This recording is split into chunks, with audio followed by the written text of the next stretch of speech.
if any of you have listened to our episodes, we love having guests on. And one thing that we put all of our guests through is the Clubhouse questions. What's the password? New England clam chowder. Is that the red or the white? I can never remember that. White? As we mentioned before, if you're listening now, we like to consider everybody part of the movie club. That's the whole community that's involved with the 3 films and a podcast.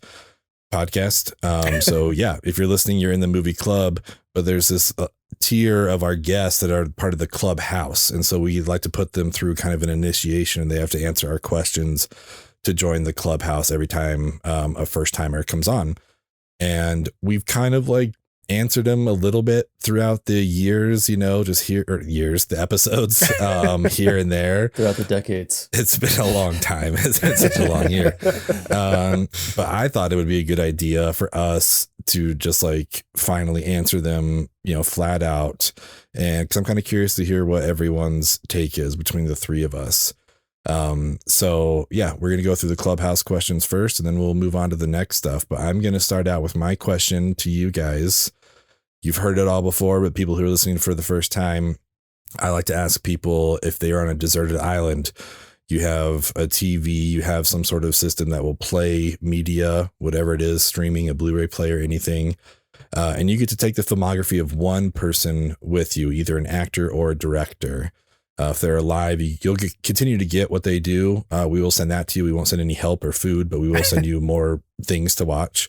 So yeah, I mean, that's pretty much it. I think it kind of opens up our eyes to our guests to kind of see like who they pick. It's always, I think this is like unanimously our favorite part of the pod of having guests on is like these Clubhouse questions. Yeah. And I always love hearing who people's desert island person would be. Matt, I'm going to throw it to you first. Who would your desert island actor or director be? My desert island director would be George Lucas.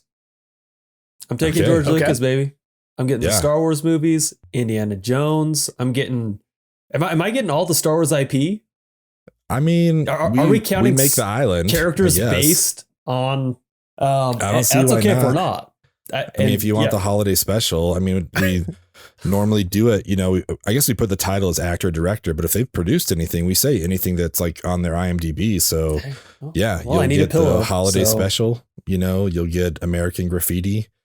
You'll get all that stuff. He's got his hands in a lot of things.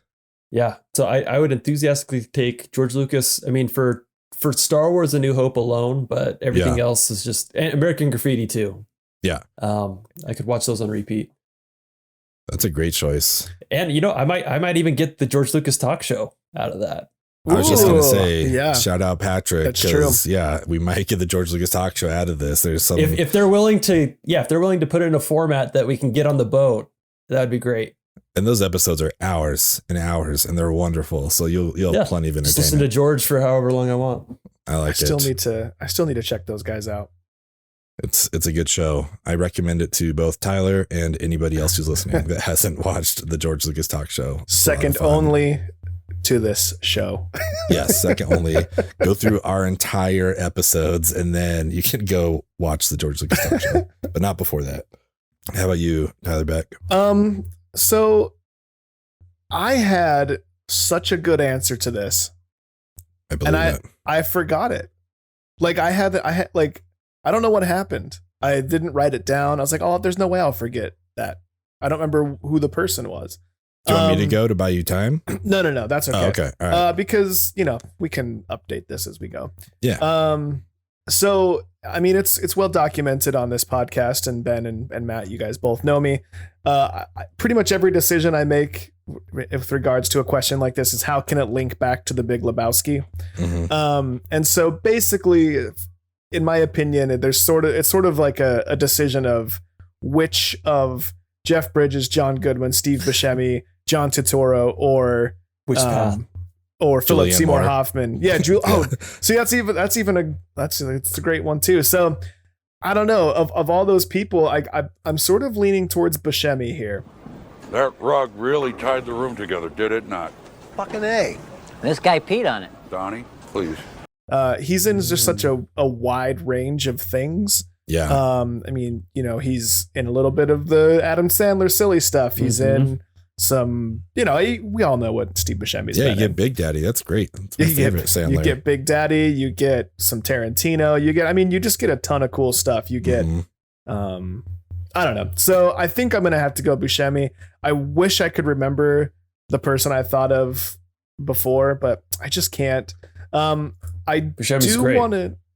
I do want to shout out Tommy Lee Jones. I think he has a pretty cool IMDb page as well. Yeah.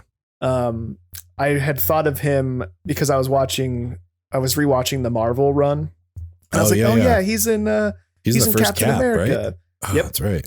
So I was like, oh yeah, like Tommy Lee Jones, he's kind of in everything. So I thought that would be a fun one too. But I actually Batman and Robin. Which one is he in?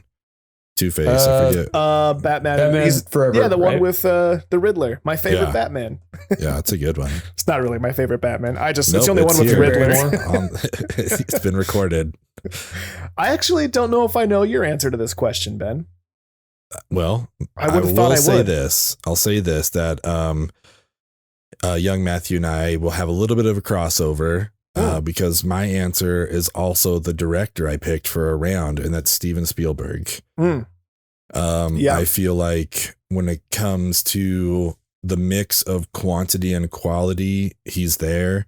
And also just like, you know, a diverse, you know, taste in movies, whatever you're in the mood for. If you want E.T., Jurassic Park, Hook, obviously. I enjoyed our Spielberg round a lot. You know, Close Encounters, Ready Player One, and AI. Got to get a J-Law movie in there. Oh yeah. The indies, just all that stuff. I don't know. I've always just kind of felt like he has covered so much in his career. You know, super hot take from Three Phil Spot, but Spielberg knows what he's doing. He's done some good for our stuff. hot takes. We are. So yeah, it feels kind of like a boring answer. I know some people say that too when they've said Tom Hanks, but I'm like, I think it's a good answer for a reason. Like Tom Hanks just has a ton of great stuff to watch. Like, so I don't know. That would be my pick is old Steve-O. Oh man, you're getting West Side Story. Steve. My pick almost came back. So close. Oh, it was there. It was tip of my tongue. Oh, it's okay. I'll roll with Steve Buscemi. If I remember, though, I will for sure interject awkwardly. Please Before do. Tyler does his question, I just want to say, how amazing would that be if we got George Lucas from the George Lucas Talk Show to come on here as George I would Lucas? love that. We know a guy. Much. I think we could make it happen. We have a connection, and he often refers to Steven Spielberg on his show as my buddy Steve. That's how he talks about him, and I love it so much. It'd be so funny for him to, do that in character. And oh man, that'd be so good. I don't know. Spielberg's got a bunch of stuff. I'm just pulling up his IMDb now, but there's all kinds of stuff. And one of my favorite movies of all time, Jaws. Like, I don't know how much I'm gonna want to watch that on a desert island, like freak myself out, but I do think it's just one of the best movies of all time. So I'm just realizing it's been a long time since I watched Jaws. I almost feel like if there's a way we could do it, that would be a fun watch party. Yeah. Like even for like the Halloween time. It'd be good. I mean, honestly, like last year we were doing, I think did we do like a horror movies Rushmore or something like that? And I threw Jaws on there because like it is kind of it's a thriller horror movie. Like there's the the one monster that they're up against, and it just so happens that it's, over Labor Day or whatever, and it's nice and sunny, but it's still kind of a horror movie. But yeah, I'm sure we could work it in, and we can also bend our own rules if we want. We can pick stuff that maybe we just haven't seen in a long time. We make them, we break them. Yes, we do. Well, none of us saw Jaws in theaters. Well, maybe one of you guys have. I don't know. Maybe at some point not on the original release. Maybe it was released in some way that was super memorable. But people that have listened to the show for a while know this. Obviously, the two of you know this. But I just like to hear about memorable experiences people have had in the theaters. Ben, you and I have shared some memorable experiences together. And Matt, the only experience I had with you in a theater was quite memorable. So, in the theme of that, I want to know what are the most memorable experiences. And Ben, I'm going to start with you. Well, most recently, through the pandemic, the theaters kind of started doing the rent a theater option, which was super cool. As you mentioned, we did that for Jurassic Park, which was a lot of fun, but that's not the one I was talking about. My lovely girlfriend rented out a theater and we got to see Casablanca, and it was just the two of us. Wow. And that is like up there. That's so cool. That's your favorite movie, right? Movie. Yeah. It's like Ferris, Casablanca, Godfather, Jaws, like some mix of those four. So that was awesome because that was the first time I had seen it on the big screen. Oh, cool. So that was just like, that was That's amazing. True MVP. Yeah, the MVP of everything. So yeah, recently that'd be my answer. The one I always think about though was I went alone. There's like a handful of people in the theater, but I went during the daytime to see Inception, and that movie on the big screen. That's a big screen movie. It still plays well just watching it at home, but man, just specifically that scene when all the water comes flooding in towards the beginning when he's in that. I don't even know what it is exactly, but just like all the water coming in from the top and just like flooding everything, and just the fact that it was all done practically. I don't know. It just blew my mind. And that whole movie just has so many great visuals, the rotating hallway, all that kind of stuff. So that is definitely something that has stuck with me ever since seeing that. So I'd go with that, Casablanca and Inception. Two movies that couldn't possibly be more different. It's very true. But also, like, I feel like they were both very innovative and influential in their own genres and in their own ways, like for sure. Casablanca, like people sort of, and when I say people, to be honest, I think I mean myself. But I think, like the broader editorial people, the royal we. I feel like these older movies like Casablanca get overlooked because it's like, oh, it was only good for its time, it's only good for like what it was able to do. But I mean, in the end, like this is a medium in which stories are told, and it's a good story, and it's really well crafted, it's really well made, and considering the time when it was made, it's even more impressive. So for those who haven't seen Casablanca, please, like, go watch some of this older stuff. I mean, I have a feeling we'll talk about some of the older movies that we've watched throughout the run of this podcast. And I mean, that's the whole reason we started doing this, is there's just so much gold out there to be mined. And I mean, it's a click of a button, you could watch two different movies on the same screen at the same time if you wanted to. So I don't know.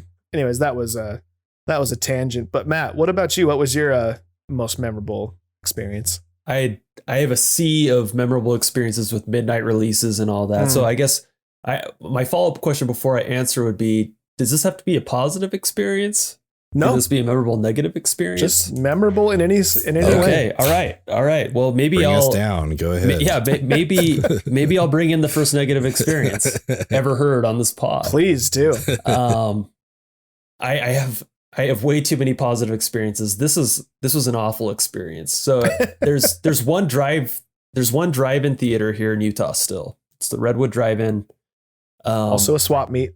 Also a swap meet early in the day. I don't know who runs or who chooses the selections there. If you're listening, like and subscribe to the pod. First of all, like and subscribe. I hope. I don't know. I don't understand your selections, but I don't know. I understand your pairings. Sometimes they'll pair the same movie back to back, and it's like, okay. Anyway, for several years, Angie and I would try to go we made a point of it to go every year, just because it's a fun summer activity, supporting a dying activity. They're just not very many anymore. And so we have always made a point to go. And so I think in this particular occasion, I believe it was How to Train Your Dragon 2. Okay. It's a fine movie. I may have a review for it on Letterboxd. No shade on How to Train Your Dragon 2. This has nothing to do with that movie. But early on in the movie, I start to get really hot. And it's a drive-in theater. Like typically, like it's what drive-in theaters are notorious for, where people go to get some action during the movie, in their cars are rocking, Earmuff Steve. Yeah, Steve. That never happened, Steve. Steve, get your mind out of the gutter. Steve. Just what he's seen other cars doing. But it is funny because I got really hot. Not in that way. But I started to get like the heat and then like some chills, but like mix of them. But I got to the point where like I had to take my pants off. I had to get my clothing off. And so I remember, and I was miserable. How to Train Your Dragons 2. I'm miserable. I must have had like a big fever. And it's just funny because like in retrospect, it's like I got so hot that I took my pants off. It's like, yeah, people are like, yeah, man. Yeah. It's like, no, I was not that kind of story. I wish it was. This would have been a very good, memorable experience if it was. This man loves dragons so much. Yeah. So there you are, sitting watching a children's movie with your pants off in public. That's right. Well, yeah. How to Train Your Dragons, and I was not training my dragon. No, it was awful, and that's rough. Very memorable for that reason.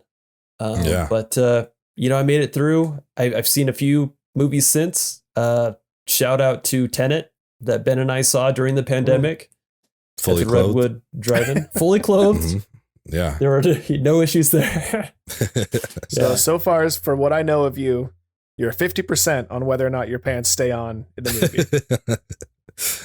It's really hit or miss. At the drive-in. Yeah, no, I guess in movies in general, it's 33% your pants come off because at Jurassic Park they stayed on. As far as you know. That's true. Yeah. Damn. It's real dark in there. I don't keep a log, so there's no. Yeah, we don't know. It'd be great if you did. That does sound pretty terrible. Like, why didn't you guys just leave? Because the movie, man, the movie. Like, no, but honestly, the drive-ins are harder to leave during. Like, yeah, I guess that's it's true. also annoying when people leave in the middle of it. Like, I get if you're sick, you should go home and stuff, but on the selfish side, it's like, oh, this is annoying. I just figured like if I could just get these pants off and cool off, maybe I'll be fine. I wasn't.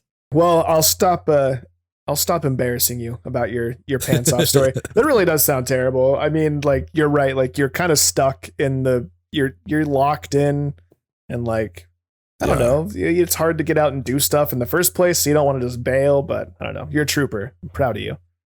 Thank you. So wait, Ben answered. Mm-hmm. You answered your memorable experience, and Matt answered his. There's 3 of us. That leaves one left. Okay, cool. Who's next? Special guest, Jake Draper. That'd be rad. Well, yeah, we've talked about. It's funny, like, your memorable experience with Inception, Ben, sort of matches mine with the Lord of the Rings. I've talked about it a bunch. I didn't know anything about what was gonna happen. I had read Lord of the Rings and The Hobbit like when I was a kid, like way forever ago. Yeah. I didn't know the story behind like the production, anything. I was like, oh, cool, Lord of the Rings. I know that book. I'll go check out the movie. And then when Arwen calls the spell on the river and the water turns into horses. And so ours were both like water effect related, but like my jaw like was like, oh shit, like what is this movie? Yes. But I was trying to think of a different story I could tell. One that really stands out to me was they showed Point Break at Broovies. We've talked about Broovies on the pod for those of you not from Salt Lake that don't know what it is. It's like the only theater in Salt Lake, at least it used to be. I don't know. I haven't lived there in a while, where it's the only place where you can like get a drink. You can actually like get liquor. You can get beer. Mm-hmm. They have like good pub food, and they show sort of like in between like dollar movie releases and like big budget releases. Yeah. They're kind of like a mix of that, but they used to show classic movies every Thursday, and you could spend $5 and you could go in there and watch an old movie. And they played Point Break, and typically in a watch party like that, like they showed Big Lebowski at one time, and people were like quoting everything to the point where it was just like, we get it, we all know the Big Lebowski, like we all love it. And like everything the dude said, 5 people around me said it a half a second before, right? Like, shut the fuck up, Donnie. Shut the fuck up, Donnie. Like, it was just, but with Point Break, it was just that aspect of it was so much fun. And I'll never forget the I am an FBI agent line where, you know, Bodie, this is your fucking wake-up call, man. I am an FBI agent. Look, Keanu looks at Swayze and says, I am an FBI agent. And the entire theater like said it in unison loudly and just was like, it was so funny. And everyone was laughing and clapping and cheering. And I don't know, man, it was just like, I just remember thinking about it in the moment. Like, typically I hate this kind of stuff. Like, we all love Point Break and whatever. But I think it's just, you know, the movie itself is silly. I have an unashamed love for Point Break. I don't know if it's like necessarily on my Rushmore of favorite movies, but yeah, I don't know. I used to love going to those Broovies movies, and that one always stands out to me. It was just a cool vibe, cool experience. And yeah, I think if you go in with like the right mindset, you know, you're okay with it. Like, this is like, we're all here for fun. Like, then it's, then it's totally different. Really quick side tangent. I answered a question correctly on Trivial Pursuit because of the Big Lebowski, because they asked who was Vladimir Ilyich Ulyanov, and I was like, I know this answer because I am the walrus. That's like the only one that got it right, and I was like, God damn it, Walter, you are wrong. You are wrong, and you're an asshole, Walter. Like, this is the only time it's gonna be helpful for me in Trivial Pursuit, is I know Lenin's real name.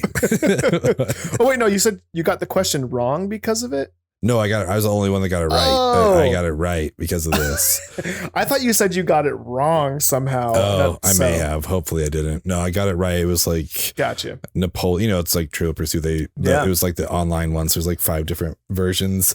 But yeah, I was like, oh, cool. All my Big Lebowski watching has paid off. Like Lenin said, you look for the person who will benefit, and you know, I am the walrus. You know, you'll well, you know what I'm trying to say. I am the walrus. That fucking bitch. Oh yeah. I am the walrus. Shut the fuck up, Donnie. V.I. Lenin. Vladimir Ilyich Ulyanov. What the fuck is he talking about? Thank you, Walter. I just slandered Walter incorrectly. I feel really bad now. We'll edit it out. He's not wrong, but he is an asshole. Those familiar with the pod know that we have done a round where we've each chosen an unsung gem, which is essentially a movie that you feel is underappreciated, that doesn't get enough credit, that you want to shout, you know, off rooftops for people to watch, but people don't listen, or you just feel like it's grossly underappreciated, that maybe people have seen it, but they just don't get it. Yeah. We've done a couple rounds of them. We've already done our own twice. So I'm very interested to hear if you just want to reiterate what we've already done and reference people to an episode, we can do that. Or if you have another unsung gem, a third unsung gem, and we might even make a round out of this. Maybe we take the answers here and make a new unsung gem round of our unsung gem round 3. Yeah. Could be. Sometime 2022. I know what mine's going to be, so I'm happy to kick it off if you want. Yeah, let's jump right over to you. Well, a recap. First one I picked was Stanley Kubrick's The Killing. That was the first unsung gem that we did. And on the second one, I picked Animal Kingdom, which I think made all of us fall in love with Ben Mendelsohn a little bit more. Didn't think it was possible, but it happened. So yeah, those were my first 2. I love these rounds because I love the premise of our show where it's like trying to watch stuff that we haven't seen. But I really like the unsung gems because we get to kind of show stuff that we think maybe other people haven't seen. And it just kind of exposes to some movies that we do know about, you know, so often our conversations about like, cool, what do we think for the first time? But you know, these movies are like, all right, here's what I loved. What did you guys think? So I have a lot of fun with these ones. I enjoyed The Killing. It was fun a little precursor to the Kubrick round to see what I think was kind of his first real feature length movie. And maybe like the prototype for the Ocean's 11 kind of heist film. And then Animal Kingdom, which I'll tell anybody about that I can. Plus we had a super awesome guest for Animal Kingdom. Palcher came on, who's like, we'll talk about him in a bit, but it was awesome to have him here. I think for round 3, and this is going to be my pick already, but today there was a poster that came out kind of teasing the new Matrix movie by the Wachowskis. Trailer's coming out soon. I'm very excited about this. This looks like it's coming out quick. Yeah, like I think it's like in October or something like that. It's been Like, I didn't even surprise. I didn't even know they were filming. Like, yeah, there's some pictures I saw like a little while ago, but I didn't realize it was like this done. You know, I didn't think we were going to get like a trailer anytime soon. So I'm very excited. But my pick is going to be Speed Racer, which is, I feel like an unsung gem. I think it has its following, but I think for the most part, it's not something that I hear people talk about too much. You know, talking about John Candy again, but yeah, Emile Hirsch is in it. It's one of those kind of like what's his name, Ang Lee's Hulk movie, where it's like a very comic book accurate movie where he like tried to make it like it was a comic book, and that's like turned some people off to that Hulk movie. Yeah, but I feel like the Wachowskis have done that with Speed Racer, where it just really feels like you're in, you know, the TV show, whatever, like it is just like color overload, and I love it. So yeah, I think that's going to be my pick for round 3, and probably the unsung gem that I would pick next. So yeah, that'd be my choice. Well, yeah, I mean, I hope at some point we do another unsung gems round, because and then I hope you do nominate Speed Racer, because you've been talking about it for a long time. I mean, I don't know if the entire time I've known you, but I've heard you mention it a number of times. And similarly, there's a movie that I've mentioned, I think both to you guys at some point, but a movie that I don't hear anyone talking about that I absolutely love is City of God. It's that Brazilian movie. It's about a young boy living in the favelas and his journey through adolescence as a young man in the favelas in Brazil. Yeah. He gets his hand on a camera and sort of he becomes a photographer in his neighborhood. And I mean, to be honest, I don't really know the best way to describe it. I mean, it's like shockingly brutal. It's violent, but it's also at the same time very heartwarming, and it's very much a coming of age tale, but just in like the most extreme of circumstances. It's a beautiful movie. I'd seen it forever ago. Friend of the pod, Paulcher, listeners will remember him from Animal Kingdom episode. I know they did an episode on it on his pod a long time ago, and it's just one of my favorite movies of all time. It's a heavy watch. So you sort of need to be prepared for it. I tried to show Alex at one point, and even though I do love the movie, we were both like, I don't know if I can do this right now, because it's violent, it's gritty, it's dark, and I don't know. I mean, Ben, the way some of it's shot, is like almost documentary style. It's like, oh my god, did they really do this? Like, you know, you're watching a movie, but like the style with which they're capturing everything, it's really jarring. But I think that's what makes it such a great film. But it's just like, man, it can be hard to watch for sure. But it's a beautiful movie. It's I think it'd be a great selection. And you haven't seen it, right, Matt? I have not. No. Be great. Yeah. Another great pick. At some point, I just want people to see it. I guess I wouldn't mind doing an episode about it, but it just, I don't know. I'll do it all in Portuguese. Ooh, that'd be beautiful. I won't be able to do that, but I'll try. Matt, I'm interested to hear your unsung gem, being as the one that you created this round around an unsung gem that ended up being one of the highlights of the season. It exploded. Here, it swept the nation. People are talking about their unsung gems. Everyone got Rita fever. They're just like, oh, give me more Wilson. I need it. That's right. Yeah, my unsung gem, just to recap, was Mixed Nuts. I absolutely love that movie. It is a staple in my house on Christmas. It's a Nora Ephron movie.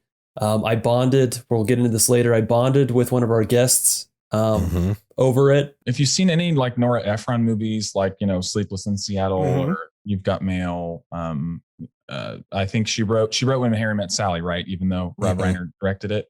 I just watched a bunch of those, like 3 in a row, those 3. But then I heard of this one that's super weird, and it's called Mixed Nuts. Yes. Oh no! Yes. Oh my god! This is unbelievable. Perfect. Seriously, this is so good. I'm not kidding. Like the synergy. I'm gonna cry. So good. This is perfect. I'm gonna cry. I trust that man with my life now. Yeah. because of his affinity for mixed nuts. He's not the godfather to your parents. Yeah. Or your, yeah, he's the godfather to your He's parents. watching from my parents. Steve and Doty's godfather. I love that. You're welcome, Steve. Moving up the Mom, ranks. Dad, you'll love him. You will love him. You will trust him. Travis as well. is great. He's awesome. You're in good Gonna hands. take great care of you. No, and my second pick for the Unsung Gems round was Sing Street, which is another movie that I love. Yep. I don't have that comes to mind. I don't have a third movie that's quite that reaches the caliber of either of those two. But I was telling Ben, and I don't know if this would be my pick for this round if when we do this. But 2020, weird year where movies are coming out, on streaming services and in different ways. And a lot of stuff I feel got missed or not talked about. A lot of movies that already probably wouldn't have gotten a lot of publicity got even less, than they normally would have. And one that was a pleasant surprise to me was Seth Rogen's An American Pickle. That's on HBO. Okay. I've been meaning to watch that for a long time. I was not expecting that. Yeah, I checked it out and my expectations were low, but I thought the premise was funny. The trailer was funny. I thought, okay, this could be pretty good. And it ended up having a lot of heart and I really enjoyed it. And so it was one of those movies during 2020 where it's like you're quarantined and you're trying to think of things to communicate with your family about. And I'm like, guys, watch American Pickle. That's awesome. Watch I the thought for Pickle sure movie. you were coming in hot with the Mitchells versus the Machines because that was a great movie. I don't know if either of you guys saw that on Netflix. That was a lot of fun. That'd be a great unsung gem as well. Yeah, it came highly recommended from a lot of people, but I, for whatever reason, haven't put it on yet. Is that the Sony Animation Studios? Yeah, it was Lord and Miller, 21 Jump Street, Spider-Verse. So it's really funny. It's really good. Great cast, but American Pickle would be awesome. I'm already just running through a Seth Rogen Rushmore in my head. I was like, man, there's so many good movies to put on there. Yeah. I mean, yeah, Mitchell's versus the Machines. It's the exact same thing. Like so many things came out on streaming that like people just missed so many things. But yeah, that would be my pick. Well, right now. That's awesome. I love it's it. locked in forever. I Put do it in think wax. In early 2022, we will probably get to our third round of Unsung Gems.